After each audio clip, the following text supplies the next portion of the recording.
A paz do Senhor Jesus. Vamos a mais um dia do nosso devocional, que se encontra no Evangelho de Lucas, capítulo 14, versículo 11, que diz: Pois todo o que a si mesmo se exaltar será humilhado, e aquele que a si mesmo se humilhar será exaltado.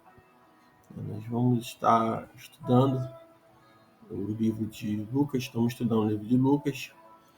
Hoje estamos no capítulo 14 e vamos falar sobre a grande festa da salvação. Esse capítulo 14, ele tem 35 versículos, e nós vamos dividir esse capítulo em 3 partes, falando sobre a festa dos homens. Em seguida, no próximo episódio, nós vamos falar a festa de Deus, e no terceiro, nós vamos estar falando sobre 3 informações importantes. Então, esse é o nosso cronograma de estudo, começando hoje pela festa dos homens. Nós vamos observar, dentro desse tema, a grande festa da salvação, que o Evangelho de Lucas, é a salvação de Deus para todas as pessoas, e não somente para os judeus.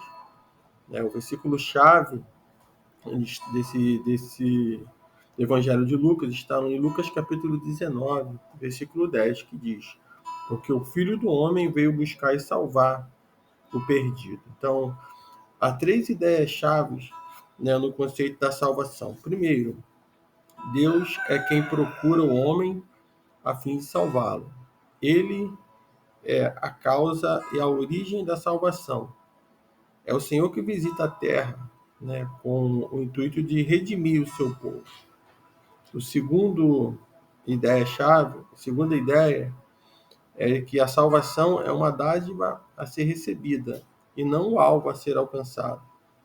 Toda obra da salvação é realizada por Deus. O homem não faz nada a não ser receber essa salvação pela fé. E o terceiro conceito de salvação é que a salvação de Deus é para os forasteiros sociais, como o publicano ou cobradores de impostos, meretrizes, pecadores indignos. Então, Jesus declara que o seu público-alvo, está lá em Lucas capítulo 5, 32, ele vai declarar: não vim chamar justo, e sim pecadores ao arrependimento. Então, essa grande festa da salvação, foi o Senhor que nos escolheu. A causa foi o amor do Senhor pelas nossas vidas. Ele nos visitou a terra com o intuito de redimir a cada um de nós. Então, isso é uma dádiva vinda de Deus, não é realmente um alvo a ser alcançado. Ela é realizada por Deus. Então, o homem só tem que receber essa salvação pela fé. Então, a salvação é para todos os pecadores, para todos nós que somos pecadores. E o Senhor nos encontrou. Então, dentro disso, no capítulo 14 agora, nós vamos ver que a salvação de Deus é oferecida aos homens. E o primeiro ponto aqui que nós vamos nos ater, que é falando sobre a festa dos homens. Jesus ele vai curar um doente no sábado. Nós estamos estudando do capítulo 14, versículo 1 ao 14.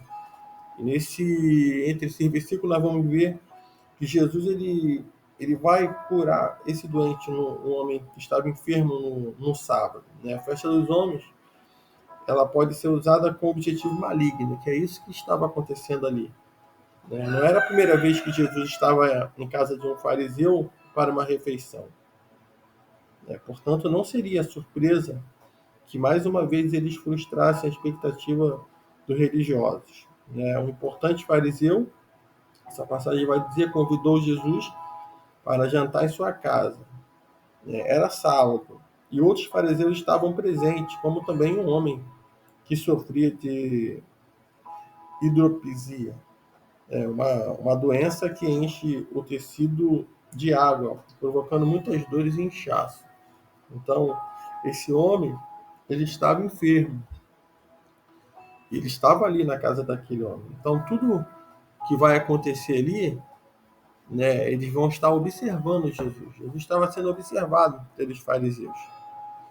Aqueles homens estavam usando, né, aquele doente como uma isca para apanhar em alguma contradição. Então o plano era fazer Jesus quebrar a lei de Deus, segundo eles interpretavam. Jesus, porém, sabia de tudo o que se passava e tomou a iniciativa de curar o doente.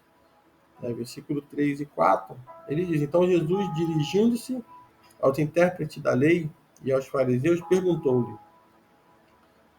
É ou não é lícito curar no sábado? Eles, porém, nada disseram. E tomando, o curou e o despediu. Né? E dentro desse milagre, dessa cura que o Senhor vai fazer, de tudo que aqueles homens armaram, né, colocando ali aquele doente como uma isca, achando que Jesus não iria curar ele no sábado, ou com a intenção de que ele fosse curado e assim ele viesse criticá-lo, mas Jesus ele conhecia o que estava, né, no pensamento daqueles homens. Ele já sabia qual era a intenção. Estavam ali tentando realmente. Jesus ele sabia de tudo que se passava. E ali Jesus ele vai curar aquele homem. E agora nós vamos falar dessa lição, dentro dessa cura, disso que Jesus fez, de 3 lições. Né? Jesus legitimou a realização de obra e de misericórdia no dia de descanso. Ele curou o homem doente, deixando claro a licitude de curar no sábado.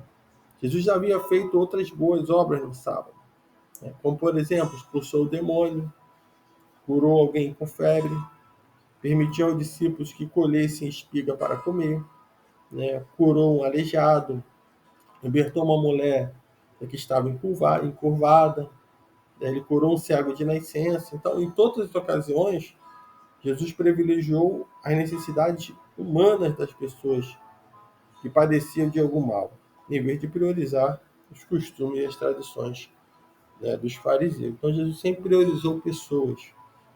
Jesus sempre que observou alguém doente, enfermo, não importava se era sábado, mas Jesus estava ali pronto para atender a necessidade do povo. Outra lição é que Jesus ele cura com base na lei. A lei permitia algumas atividades aos sábados, como adoração, atos de misericórdia e amor, sendo proibido o trabalho que visasse lucro. O que visasse lucro não poderia ser feito, mas aquilo que era, né, em adoração ao Senhor, né, usando de misericórdia e de amor, era permitido. Então Jesus ele perguntou aos fariseus, no versículo 5, qual de vós, se o filho ou boi cair num poço, não o tirará logo, mesmo em dia de sábado? Então Jesus já havia argumentado isso, né, no capítulo 13, versículo 15, por ocasião da cura de uma mulher encurvada. Mas os fariseus não haviam aprendido a lição. Eles estavam cegos pela obstinação e dureza do seu coração. Vivia obcecado por matar Jesus. Então, a sede, a vontade de matar o Senhor Jesus, né, era tão grande que eles muitas das vezes o ensino passavam e eles não conseguiriam, não aprendiam, porque o intuito deles era realmente, né, por a dureza do seu coração, por estar cegos, né, e viviam obcecados em matar o Senhor Jesus. E a terceira lição desse texto é que Jesus curou o homem enfermo e o mandou embora. A casa daquele fariseu não era um lugar seguro. Todos que foram curados era uma prova viva do poder curador de Jesus. Então a falsa religiosidade ela é maligna e inescrupulosa. Ela usa a crueldade às pessoas para fins maldosos. A lei autorizava ou permitia que um animal fosse tirado do curral e levado para beber água no sábado. Mas os intérpretes da lei davam mais importância às suas tradições orais do que o verdadeiro espírito da lei, que é a justiça e a misericórdia e a fé. Então Jesus ele vai confrontar essa postura legalista, por isso os fariseus, intérpretes da lei, como diz no versículo 6, nada puderam responder. Então, Jesus ele nos mostra, nos passa essa lição para que assim nós possamos também aprender com ele, né, e lidar em determinadas situações com misericórdia, né, com justiça, né, porque é isso que o Senhor ele veio cumprir a lei. Outro ponto é que Jesus ele censura a busca da própria honra. Né? Continuando dentro desse texto, nós vamos ver que ali a festa dos homens também promovem vaidade e soberba. Né? Naquele banquete, tudo Jesus vai ver naquela festa. Né? Ele vai observar. Então, de Jesus de observado, Jesus ele passa a ser o observador. No versículo 7, quando ele diz: reparando como os convidados escolhiam os primeiros lugares, propor uma parábola. Então, naquela época, assim como hoje, né, quando um convidado era importante, ele ganhava a proeminência. Né? Seu status era determinado ou percebido pelas festas para as quais eram convidados e pelo lugar em que tomava assento. Né? Quanto mais próximo do anfitrião, mais elevada a sua posição social. Jesus combate essa prática recomendando duas coisas. Em primeiro lugar, quando você for convidado para uma festa, sente-se no último lugar. Nós vamos ver que tem uma frase de Albert Einstein que diz: procure ser uma pessoa de valor em lugar de se esforçar para ser alguém de sucesso. O segundo, em segundo lugar, seja humilde, pois todo que se exalta será humilhado, e o que se humilha será exaltado. A humildade revela a verdadeira piedade e é a rainha de todas as virtudes cristãs. Ao criticar a postura dos fariseus de buscar honra para si, Jesus ele traz novamente à tona o que havia ensinado, né, lá no capítulo 13, do versículo 26 e 30. Ali o reino de Deus é comparado a um banquete, mas aqueles que achavam ter a primazia, né, haviam ficado do lado de fora, dando lugar aos gentios, e se tornaram os primeiros à mesa do rei de Deus. Então os fariseus e líderes religiosos confiavam em sua própria obra para ter um lugar privilegiado no reino. Mas essa seria dada somente àquele que antes estavam do lado de fora.